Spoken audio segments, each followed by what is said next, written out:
আজকে আমরা 2011 সালের প্রথম একটি সিনেমার তখনকার গানগুলো আমরা শুনবো। তো চলুন বন্ধুরা শুরু করা যাক।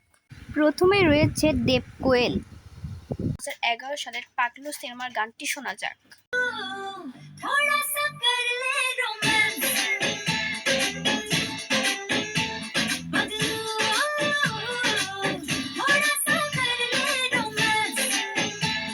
তারপরে রয়েছে দেব শুভশ্রী,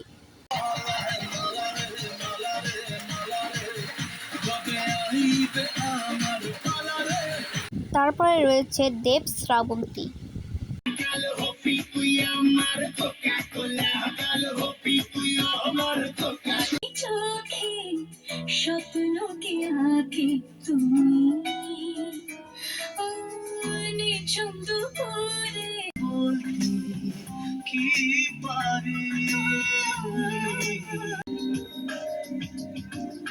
সীমানা পেরিয়েছি কবে কোনটারে, তবু না বলা সে কথা।